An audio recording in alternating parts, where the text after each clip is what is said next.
After 7 years together, Romain Febvre and Kawasaki are splitting ways at the end of this year. And you got to say, this is a big thing, especially considering just last year, 2025, he finally won his MXGP world title with the team after 7 years. I mean, he was second place in 2021 and 2023. Correct me if I'm wrong on those, but I think my dates are right there. I believe he has 13 overall MXGP wins and 28 moto wins in the 7 years with them.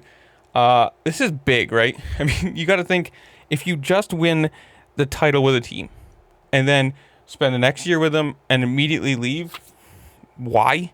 I mean, from an overall standpoint, right, of Kawasaki in general, in the world of dirt bike racing, this is big, considering they lost Prado last year, who is an MXGP world champion, one of the top named riders in the world, probably losing Chase Sexton, and now, confirmed that Romain Febvre is moving on.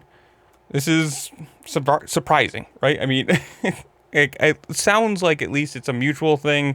It doesn't sound like any bad blood. I mean, at least outwardly. But who knows?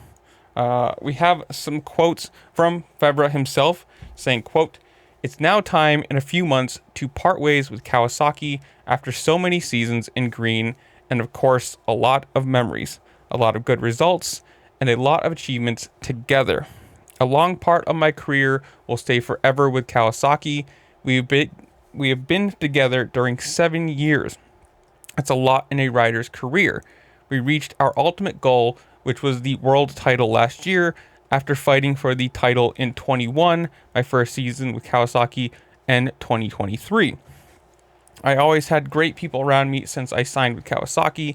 We developed a new bike in 2023 and just missed the title for a few points.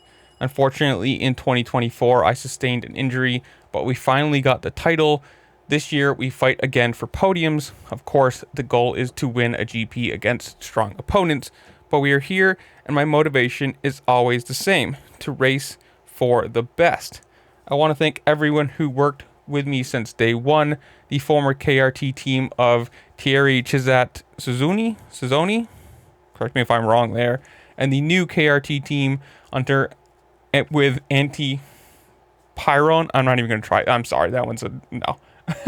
And of course, Japan, who trusted me and always welcomed me with a positive attitude. Next year, I will open another chapter of my career. I will enter another challenge, but that's what I need at my age to perform. But the season is not finished, and until the last race, I will, of course, give my best. Now, I don't know. Obviously, this is just coming out, right? As I'm recording this, I think it's just today that this is at least being announced. This has obviously been going on in the back for a while if they have such polished PR for it. So the question is, where is he going to go? Obviously, he's not retiring, saying next year, I'll start another challenge in his career. At 31 years old, he's definitely in the latter stages of his career. So I'm assuming whatever contract is up next is going to be, 1, maybe 2 years. This isn't going to be, I'd assume, a long-term deal, right? I mean, let's be honest. 34 may not be old in the overall scope of life, but in the fact of any professional sport, getting into your mid-30s is definitely on the aged side of things. Not that he can't do it or can't continue to do it, or other people couldn't, but it's still generally towards the end of what you consider the prime or the competitive years. Now again, sorry if I'm butchering this. Antti, I think that's how it's said. I just looked this up. I could be wrong. The KRT team manager says, quote, "It has been a great privilege to work alongside one of the most successful riders of the last decade. A huge commitment from Romain, from Kawasaki, and from all the KRT team, which finally culminated in the MXGP World title. Romain, thank you for these years and for your unyielding mentality. memories, and achievements which will last forever. Let's go for it until the end. Everything is possible. Merci, Auntie.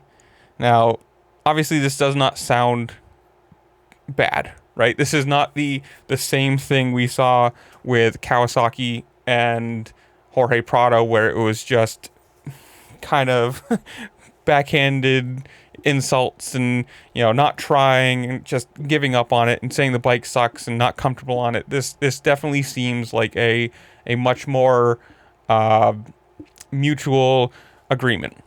Now, whether it's them wanting somebody younger or him just wanting to have a different challenge, obviously, again, 34 years old, it's going to be probably the last of his career, last couple, 2-3 years maybe. Go to a different bike, see if you can develop it, go to a different team, try something else. It's going to be interesting to see where he actually ends up. Now, obviously, before Kawasaki, he raced for Yamaha from 2015 to 2019. And I'm reading this from the internet. Claimed his debut Premier Class World title in the FIM Motocross World Championship during his 2015 rookie MXGP season. So he's a two-time world champion. Obviously, those are good stats, but there's a lot of teams to go. Obviously, he's gone to two main Japanese brands. I guess you could go Suzuki. You could go Ducati. There's going to be some Triumph, maybe. I don't know. Who knows where this is actually going to lead until the announcement comes out. But this is big. I mean, Stephen Guttridge, the KME race planning manager, says, quote, Romain has been an inspiration inside our Kawasaki racing team organization. Season after season, always putting in 100% effort into his job, which ultimately was to fight for the MXGP World Championship with Kawasaki. He achieved the ultimate glory last season, for which all at Kawasaki and our loyal Team Green fans will eternally be grateful for.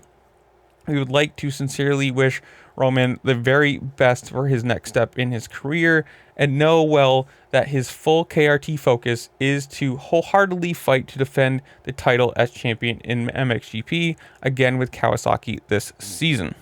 Now, as of the moment, he's sitting third with 494 points. Behind it, Jeffrey Hurlings at 555 and Lucas Kunin at 566. So, not exactly out of the running, but still a 60 point difference is a lot. Now, obviously, there's still a few rounds to go, with the Czech Republic being this weekend, Belgium, Sweden, Netherlands, Turkey, China, and Australia. There's still a good amount of races to make up that point differential. Will he do it? Who knows? That is yet to be seen. But this is where I'm going to leave you guys. Comment down below. Tell me what you think. Where does he go next? Good move to leave them. Do you wish you would have stayed? Are you paying attention to MXGP? Whatever it is, comment down below. Tell me what you think. While you're down there, make sure to like, share, subscribe. Do all the fun things that this platform allows you to do, because it does really help me out. I appreciate it. And with that, I'll see you later. Peace.